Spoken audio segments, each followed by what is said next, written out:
Hi guys, welcome to life tiles. ఈరోజు మనం సన్యాసి వరాలు కథ చెప్పుకుందాం. బేతాళ కథ. పట్టుబదలిన విక్రమార్కుడు చెట్టు వద్దకు తిరిగి వెళ్ళి చెట్టుపై నుంచి శవాన్ని దించి భుజాన వేసుకుని ఎప్పటిలాగే మౌనంగా శ్మశానం కేసి నడుస్తూ ఉన్నాడు. అప్పుడు శవంలోని బేతాళుడు, రాజా, నువ్వు ఈ అపరాత్రి వేళ స్వార్థం కొద్దీ ఏమైనా అపూర్వ శక్తులు సంపాదించాలని ఇంత శ్రమ పడుతున్నావో, లేక ఇతరులకు మేలు చేయాలన్న ఉదార గుణంతో ఇన్ని ఇక్కట్లకు ఓర్చుకుంటున్నావో తెలియడం లేదు. కానీ ఈ అపూర్వ లౌకిక శక్తుల ప్రభావం కొన్ని సందర్భాలలో విచిత్రంగా ఉంటుంది. ఇందుకు ఉదాహరణగా శంకరుడు, కాళీపాదుడు అనే వాళ్ళ కథ చెబుతాను. శ్రమ తెలియకుండా విను అంటూ ఇలా చెప్పడం ప్రారంభించాడు. పూర్వం వరాళ దేశంలోని ఒక పల్లె గ్రామంలో ధర్మపాలుడు అనే ఒక చిన్న రైతు ఉండేవాడు. అతడికి శంకరుడు అనే ఒక కొడుకు ఉండేవాడు. తల్లి లేని శంకరుణ్ణి ధర్మపాలుడు అల్లారు బుద్ధిగా పెంచాడు. ఆ ముద్దు మురిపాలతో వాడికి చదువు సంధ్యలు ఏమాత్రం అబ్బకపోగా వల్లమాలిన పని బద్ధకం కూడా తోడైంది. పెళ్లి చేస్తే కొడుకు దారిలోకి వస్తాడని ధర్మపాలుడు శంకరుడికి దూర్పు బంధువుల పిల్ల కనకవల్లితో పెళ్లి జరిపించాడు. అయితే భార్య కనకవల్లి ఎన్ని ప్రయత్నాలు చేసినా శంకరుడిలో మార్పు రాలేదు.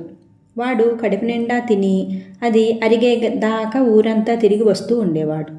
దాంతో బాగా విసిగిపోయిన కనకవల్లి శంకరుడి మీద, పైగా అటువంటి కొడుకును తనకి అంటగట్టినందుకు మామ ధర్మపాలుడి మీద కూడా అమితమైన కసి పెంచుకుని ప్రతి క్షణం గట్టిగా అరుస్తూ వాళ్ళను సాధించడం ప్రారంభించింది.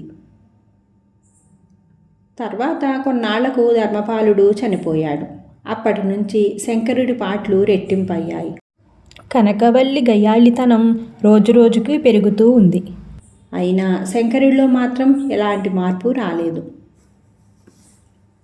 ఒక రోజున పట్నంలో స్థిరపడిన శంకరుడి చిన్ననాటి స్నేహితుడొకడు శంకరుడిని చూడటానికి వచ్చాడు. శంకరుడు భార్యతో, ఈ పూట నా స్నేహితుడికి కూడా వంట చెయ్యి అన్నాడు. ఆ మాట వినగానే కనకవల్లి ఒక్కసారిగా శంకరుడి మీద విరుచుకుపడి, చిల్లిగవ్వ సంపాదించలేని నీకు వండి వడ్డించడమే దండగ పని, ఇప్పుడేమో నీ స్నేహితుడికి కూడా వంట చెయ్యమంటున్నావు, దారిపోయే దానయ్యలకు విందు చెయ్యటానికి ఇది ధర్మసత్రం కాదు అని చేతిలోని పులుసు గరిటెను తిప్పుతూ చెప్పింది. అరుగుపై కూర్చున్న శంకరుడి స్నేహితుడు కనకవల్లి జవాబుగా అడిలిపోయి అప్పటికప్పుడే ఇల్లు వదిలి వెళ్ళిపోయాడు. స్నేహితుడు అలా వెళ్ళిపోవటంతో అవమానం అనిపించి అప్పటికే భార్య గయ్యాళితనంతో విసిగి ఉంటున్న శంకరుడు ఇల్లు వదిలి బయలుదేరాడు. వాడు పల్లెలకు అంతంత దూరంలో ఉన్న అడవికి అడ్డం పడి చాలా దూరం నడిచాడు. అప్పటికే చీకటి పడిపోతూ ఉంది. అంతలో, ఎవరు నువ్వు? ఈ చీకటి కమ్ముకుంటున్న ఈ అడవిలో ఈ సమయంలో ఇంకా ముందుకు పోవడం మంచిది కాదు, చాలా ప్రమాదం అన్న మాటలు వినిపించి శంకరుడికి అటుకేసి తిరిగి చూశాడు. దగ్గరలో ఒక ఎత్తైన రాళ్ళగుట్ట మీద ఒక సన్యాసి కూర్చొని ఉన్నాడు. శంకరుడు గబగబా ఆయన దగ్గరికి వెళ్ళాడు. సన్యాసి ముఖంలో ఏదో తేజస్సు కనిపించింది శంకరుడికి. శంకరుడు సన్యాసి కాళ్ళ దగ్గర కూలబడి, భార్య గయ్యాళితనం కారణంగా తను ఎంత కష్టపడుతున్నానో అని కష్టాలన్నీ వెళ్ళబేసుకుని, స్వామి, ఇక నాలో ఆ గయ్యాళి భార్యతో వేగే ఓపిక లేదు. ఆవిడ గయ్యాళితనం పోగొట్టే భారం తమదే. అలా కానప్పుడు తమకు పరిచర్యలు చేస్తూ అడవి మధ్య ఈ రాళ్లగుట్ట మీదే తమతో పాటు ఉండిపోతాను అని అడిగాడు. సన్యాసి శంకరుడికేసి ముందు చిన్న కోపంగా చూసి తర్వాత చిరునవ్వు నవ్వి ఒక క్షణకాలం తలాడించి కళ్ళు మూసుకొని పక్కనే ఉన్న కమండలంలో నీళ్లు చేతి మీద వంపుకొని, ఆ కనకవల్లి గయ్యాళితనం సమూలంగా నశించాలి అన్నాడు నీళ్లను నేల మీదకి జారవిడుస్తూ.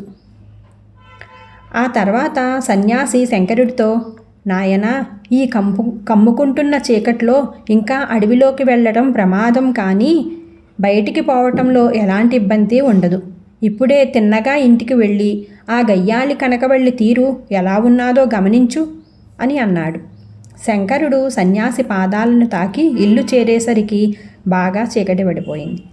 కనకవల్లి శంకరుణ్ణి గుమ్మం ముందుగానే చూస్తూనే వెళ్ళి కాళ్ళ మీద పడి, నన్ను క్షమించండి, ఇన్నాళ్ళుగా అనరాని మాటలతో మిమ్మల్ని వేధించాను, నా పాపానికి ప్రాయశ్చిత్తం లేదు అని కన్నీళ్లతో వేడుకుంది.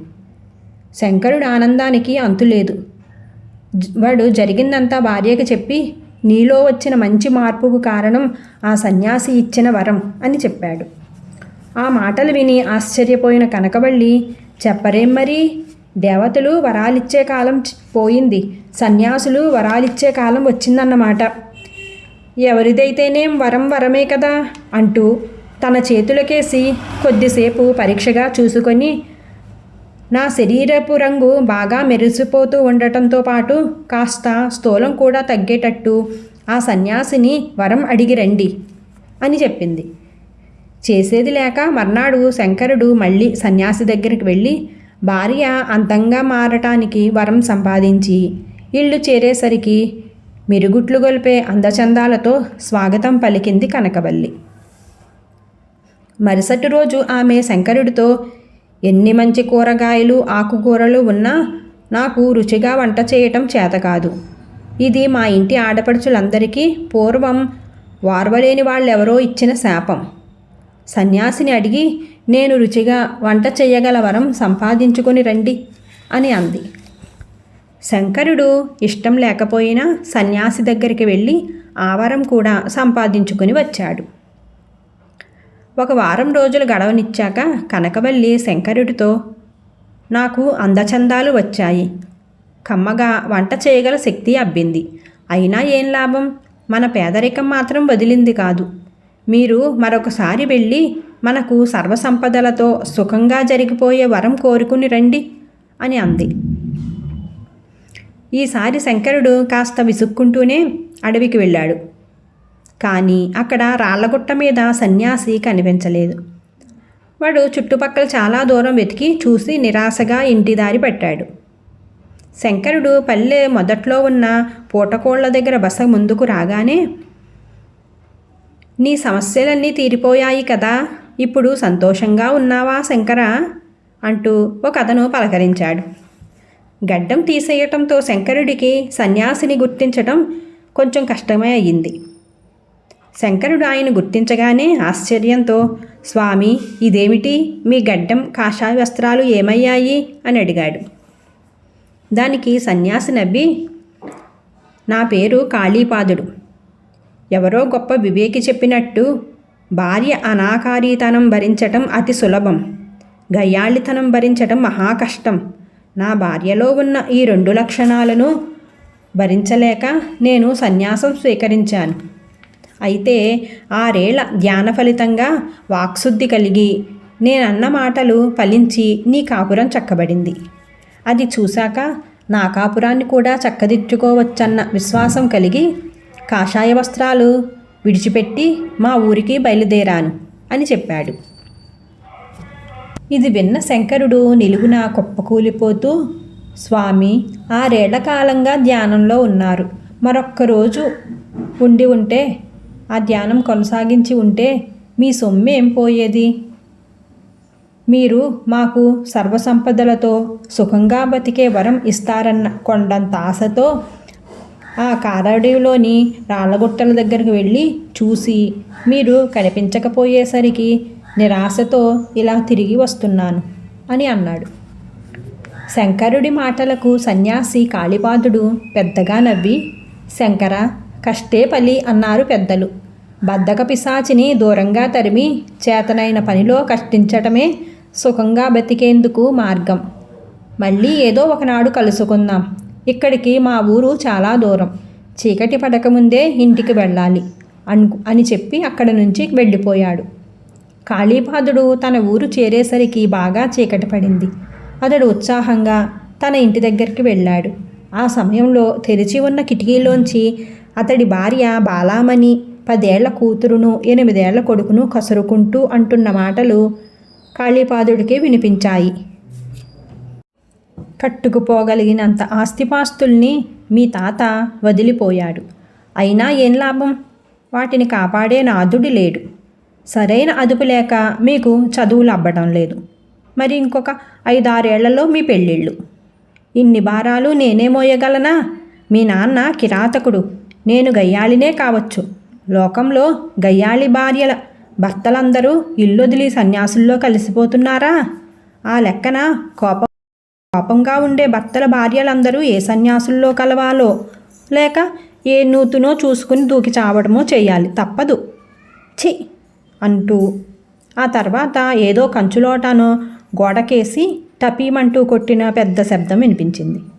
కాళీపాదుడు వెనకకు తిరిగి వెళ్ళబోబోయి ఒక క్షణం ఆగి తర్వాత మూసి ఉన్న తలుపుల దగ్గరికి వెళ్ళి, బాలా, నేను తిరిగి వచ్చాను, తలుపు తీయి అంటూ తలుపు మీద కొట్టాడు.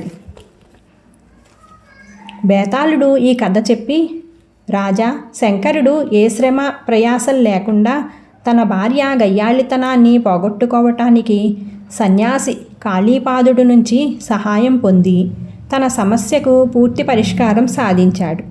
కానీ తన 6 ఏళ్ల ధ్యానం ద్వారా వాక్శుద్ధిని పొందిన కాళీపాదుడికి మాత్రం తన భార్య గయ్యాళితనం నుంచి విముక్తి కలిగినట్లు లేదు. ఇలా ఎందుకు జరిగింది? రోగికి తన చికిత్స ద్వారా వ్యాధి నివారణ చేసిన వైద్యుడు తనకున్న అదే తరహా వ్యాధిని చికిత్స ద్వారా నయం చేసుకోలేకపోవటం వింతల్లోకే వింత కదా. ఈ సందేహాలకు సమాధానం తెలిసి కూడా చెప్పకపోయావో నీ తల పగిలిపోతుంది అని అన్నాడు. దానికి విక్రమార్కుడు, సన్యాసి కాళీపాదుడికి తన సన్యాసం మీద ధ్యానం మీద మొదట్లో అంతగా నమ్మకం ఉన్నట్టు కనబడదు. అయితే అతడు తన మాటలు శంకరుడికి మంచి ఫలితాన్నిచ్చిన తర్వాత తనకు వాక్శుద్ధి లభించిందని గ్రహించాడు. ఆ కారణంగానే సన్యాసి కాళీపాదుడు అడవిలో తన ధ్యానానికి స్వస్తి పలికి తన భార్య గయ్యాళితనాన్ని కూడా పోగొట్టి తిరిగి గృహస్థ జీవితంలో కుదురుకుందామని ఇంటికి బయలుదేరాడు. కానీ అతడి ధ్యాన వాక్శుద్ధులు ఆమె మీద ఏమాత్రం ప్రభావం చూపినట్లుగా లేదు.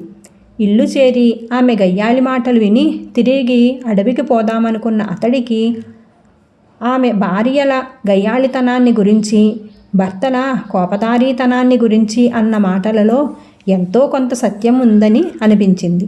అందువల్లనే తలుపు కొట్టి భార్యను కేకవేశాడు. అతడు భార్య విషయంలో విఫలముడవటానికి ముఖ్య కారణం అతడిలో తన ధ్యానశక్తిని పరుల ప్రయోజనానికి కాక స్వప్రయోజనానికి ఉపయోగించుకోవాలన్న స్వార్థచింతన కలగటం వల్లనే అని అన్నాడు. రాజుకి ఈ విధంగా మౌనభంగం కలగగానే బేతాళుడు శవంతో సహా మాయమై తిరిగి చెట్టెక్కాడు. కథ సుఖాంతం. Thank you for watching guys.